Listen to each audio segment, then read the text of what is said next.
Hello, my sweet summer children. I'm back with the juice to get you through the long night. So I know y'all be like, Gray, you gotta hurry up with these breakdowns. You gotta get them out. I gotta watch this shit like 4 to 5 times. But don't worry, because I got a lot of juice in store for y'all. I got the juice. Not just this video, but lots of videos to come. Anyway, what was your favorite part of episode 4? To me, episode 4 of season 1 of House of the Dragon, dare I say, it was my favorite episode so far. Lots of tea was spilled. So the episode opens up with Rhaenyra at Storm's End being hosted by House Baratheon. Rhaenyra is on her tour to find her husband and queen consort. So it starts with Lord Dondarrion, and he's talking about his high walls and dry moat. You know what else is dry? Her coochie, listening to you go on and on and on about your nice castle, as if she doesn't come from the Red Keep and Dragonstone, but whatever. The one interesting part I thought about this tour was, and just him speaking, was he has clearly written off the idea that she will ever be queen, as have most of the other men in the damn line. Like, they're basically like saying, we have these castles and we'll protect you. Bro, she's the queen. She's gonna be the queen. Anyway, the men in the line. We have House Frey, House Mud, House Tully, and House Strong. These are all lords of the Riverlands. House of Blackwood and House of Bracken are also there, and we're going to talk about that in a second. But we also have houses from the Stormlands. The two I can make out are House Swan and House Dondarrion. So after Lord Dondarrion is dismissed for being the age of Rhaenyra's great-great-great-great-great-great-grandmother, we get an original gangster triple OG, double OG triple out of House Blackwood in the red and black trunks. So little Lord Blackwood was spitting his game to Rhaenyra, but there was a Bracken in the audience, and he was not having it. So House Blackwood of Raventree Hall and House Bracken of Stonehenge in the Riverlands have like this long-standing feud. They are the real-life Hatfield and McCoys of Westeros, and their rivalry goes back to the Age of Heroes, and they are just petty as fuck, both of them. So when Aegon the Unworthy was king, like, he had a bastard by a Blackwood maiden. That bastard was Bloodraven, and he also had a bastard on a Bracken maiden. That bastard was Bittersteel. Honey, it is messy. But the big bully Bracken fucked around and found out, didn't he? I loved finally seeing Storm's End and hearing the thunder rolling off the shipbreaker. Like, I just love it. It's just the stuff I love, the lore, but also, like, why is no one sweeping the floor in here? There are leaves everywhere. Like, what's going on? I could tell he has no wife, because there's no way that's okay for the main hall of the Lord to be covered in leaves, but I'm just being petty. Also, this was foreshadowing. Heavy foreshadowing. No spoilers, but if you know, you know. Also, every time I think about Storm's End, my mind automatically goes to the most loyal servant ever of Storm's End, Sir Courtney Penrose. Fucking savage. I love him. He's one of my favorite characters in A Song of Ice and Fire. You probably don't know him because Dan and Dave did not include him in Game of Thrones. But anyway, Rhaenyra just decides to call her tour a wrap, and they are out of there and on a ship headed towards King's Landing. So the Throat Goat and Daemon have arrived back to King's Landing. They bumped into the ship for sure on purpose because Daemon's just petty like that. Anyway, Daemon and Viserys are reunited. Now, I thought it was so sick the way Daemon just walked in there and threw the hammer down and was like, added to the chair. I also feel the tension in this room was so thick, like you could cut it with a knife. Also, this arts and crafts crown that Daemon made was a hot ass mess. But Prince Daemon offers his crown, and Balon and Alyssa's boys are reunited again. There's a celebration in the courtyard of the Red Keep. Rhaenyra's eating lemon cakes. Alicent and Viserys are talking to Daemon. Everything seems well again. They're reminiscing on their childhood together.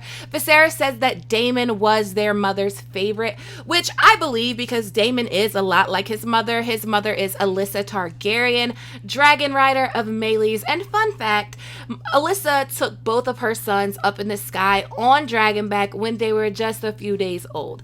Alicent mentions showing Daemon like these new tapestries from Norvos and Qohor. Some of these tapestries have been like the talks of many conversations, like the tapestries in the Red Keep, especially the corn ones, where it looks like people are coupling with dragons. Norvos and Qohor are free cities in Essos, and they are known for their tapestries.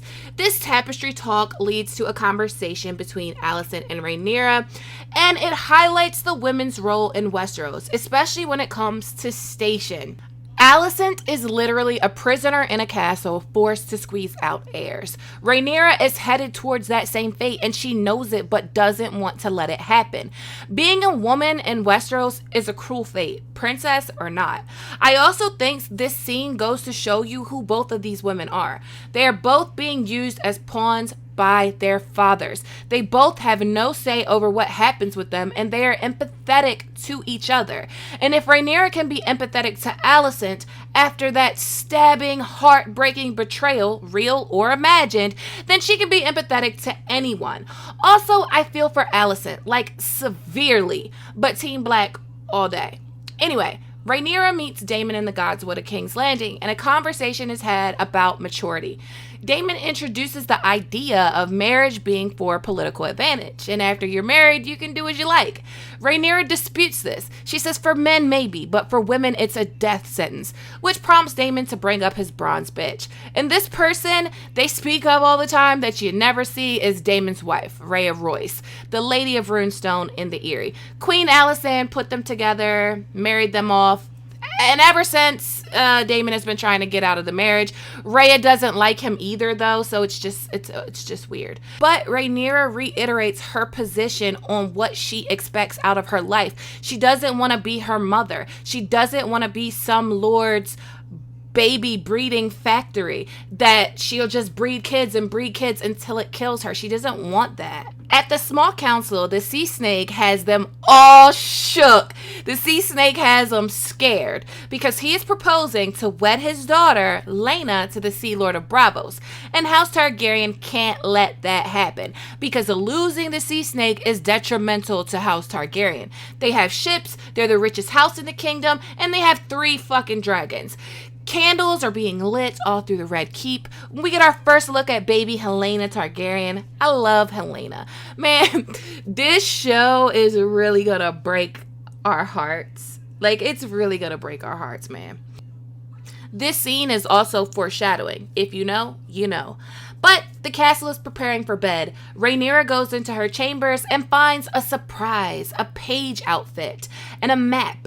It's fitting that Daemon knows all the secrets of the Red Keep, but I also wonder if Rhaenyra's bedroom had once been his bedroom at one time. But these tunnels will be utilized later episodes, so pay attention, y'all. So Daemon knows the tunnels, and now Rhaenyra knows them as well. So first of all, King's Landing, Flea Bottom at night is lit. It is like Westerosi Coachella. There are fire mages, orgies, music, drinking, entertainment, fortune tellers, people walking on tight ropes. There's also like a drunk or dead man in the streets getting his pockets ran through. There's also tons of foreshadowing that I want to talk about in a spoiler video that will be out later, because I decided to do non-spoilers and spoilers in a separate video. In contrast to this partying in Flea Bottom that Rhaenyra and Daemon are doing, there's Alicent and Viserys. Alicent is bathing him, and it cuts to a play. The play is about who comes next after Viserys, Daemon, Rhaenyra, or Aegon. And to Rhaenyra's surprise, they don't choose her.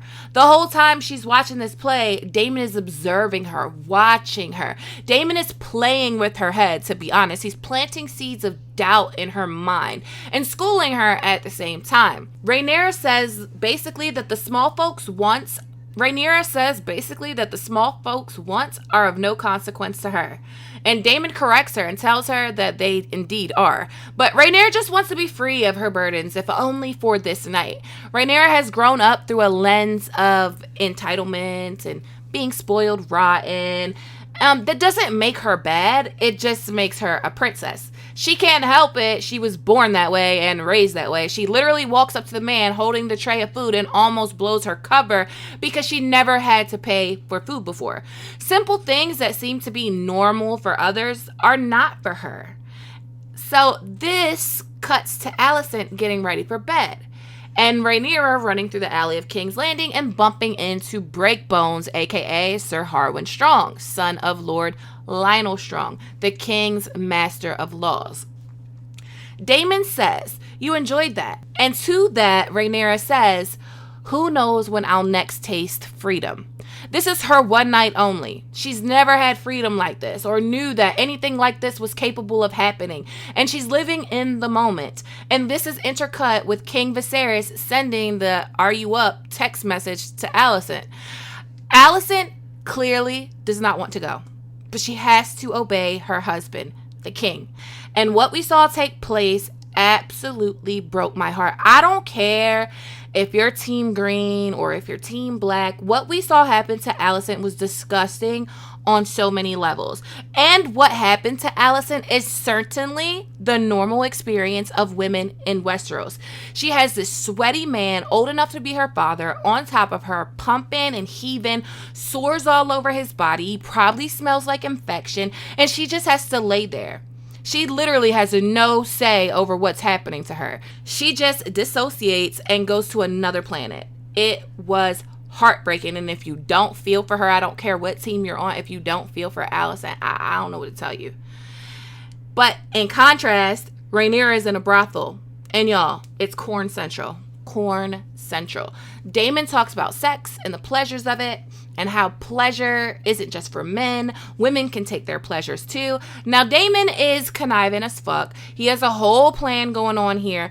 But this topic alone, I want to talk about it because I feel like it's taboo. Because God forbid a woman wants to have sex out of her own desire. That is a sin, treason, executable offense. But we see men do it all the time. Every man in this damn story has a bastard or engages in coupling outside of their wives, even down to the prideful and prude Tywin Lannister.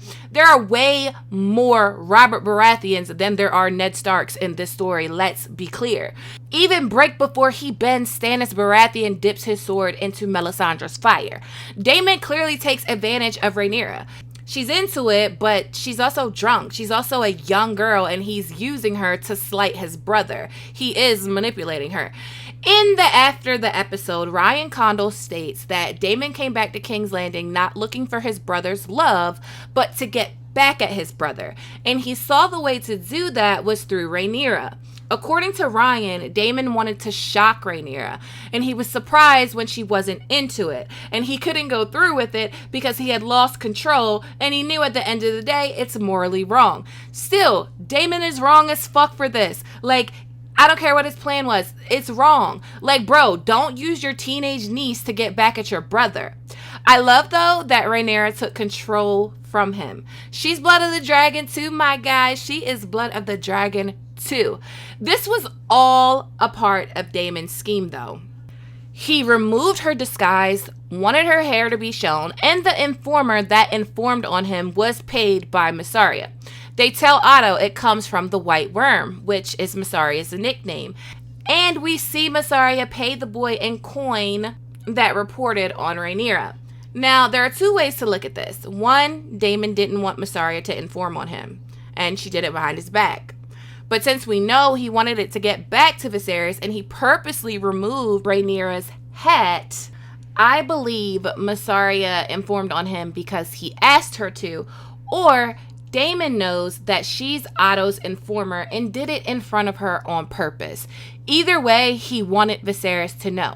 But we will get there. So Rhaenyra goes back to her chambers, hot and drunk. And listen, Listen, some of the takes on this scene I find wildly disgusting and in bad faith. So much so, I'm doing an entire video on this topic alone because y'all got me all the way fucked up.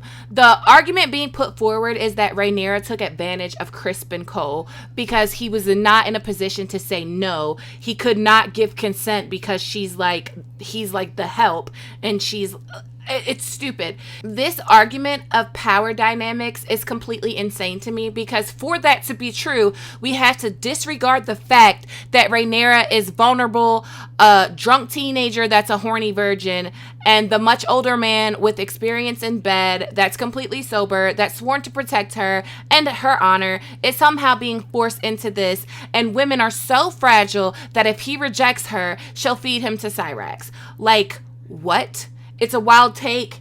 And the actor that played Sir Christian Cole, Fabien Frankel, has stated it was consensual. Like, I don't even see how this is a debate, so miss me with that shit. Poor Crispin. Wow. Princess Pussy. Sorry. There's also someone watching in the walls as this happens. It could be Mushroom. It could be Larys the Clubfoot. But anyway, the next scene is Ser Otto coming to tell Viserys the bad news. Viserys does not take this well. Alicent overhears this. She's eavesdropping, and I kind of love that for her. So Viserys confronts Daemon, and Daemon basically says, marry her to me. One thing I really like, Viserys is like, you're already married, and it's not her that you want, it's the throne that you want. But one thing I really like that Daemon says is when Viserys says, who will take her now? Daemon is like, who cares what some lord thinks? You are the dragon. Viserys has never fully understood this though. He's never fully embraced his power or who he is or that he's blood of the dragon. He's always been a people pleaser to his fucking detriment and to the detriment of his house. Viserys sends Daemon back to the Vale to his wife, and Caraxes got to be pissed that every time they come to King's Landing, they get kicked the fuck out. Caraxes is probably like, bro, what now? We got to leave again? I can't take you nowhere. But one of my favorite scenes is between Alicent and Rhaenyra in the Godswood. Alicent is genuinely concerned for Rhaenyra because the consequences of what she is accused of are dire. Alicent doesn't want anything bad to happen to Rhaenyra. She genuinely cares about her. That's why she's so upset. Viserys and Rhaenyra meet up to talk, and the Catspaw blade is shown to have a Song of Ice and Fire prophecy inscribed in it in Valyrian, kind of like the One Ring from Lord of the Rings. I like it. Which makes sense as to why Aegon gave Maegor Blackfire and Aenys the dagger. The dagger was legitimacy, not Blackfire. Sorry, House Blackfire stands, myself included. Anyway, Rhaenyra is finally learning to play the Game of Thrones. She agrees to wed Laenor Velaryon, a burden that fell at her feet because her simp-ass father decided to marry his hand's daughter against all the advice of his counsel. So now Rhaenyra must do the deed to heal the wounds her father made. Yeah, sounds about right. But she agrees to do this only if he gets rid of Ser Otto Hightower. And she's right. Ser Otto is and has always been self-interested, as most people are in Westeros when it comes to the king. But Ser Otto used his daughter to get close to Viserys, and they have a son together. So this is a whole nother level of self-interest. This is Ser Otto's grandson. And Ser Otto thinks it's his grandson's right to sit the Iron Throne over Rhaenyra because she's a girl, but also because Aegon is his blood. He has spies watching Rhaenyra and is ready to ruin her reputation to better Aegon's station. And just fuck that man. So Viserys finally sees Otto for what he is, and Otto gets his walking papers. Go file for unemployment. Anyway, back to Old Town you go. Everyone asking who the hand is now. It will be Lionel Strong. At the end of the episode, Maester Mellos brings Rhaenyra moon tea. So moon tea is like plan B. If Rhaenyra happened to get pregnant, the moon tea would rid her of that. Moon tea is what Hoster Tully gave Lysa Tully to rid her of consequences. Moon tea is also what I believe Jean Westerling's mom was giving her at the command of Tywin Lannister so she wouldn't get pregnant by Robb Stark. I don't know, y'all. I just loved this episode. I think it was dark. It was twisted. It pulled on your heartstrings. It delivered everything I wanted it to deliver. And I can tell you, it really made House of the Dragon a gray story, and I can't wait for it to unfold. I've already seen the preview for next week. Shit is about to hit the fan. So expect tons of content from me because your girl has been working. As always, thanks for watching. Thanks to everyone that supports me on Patreon. If you like this video, please give it a thumbs up. Please click that subscribe button, hit that notification bell, and join the sweet summer family. Okay, my sweet summer children, have a good day.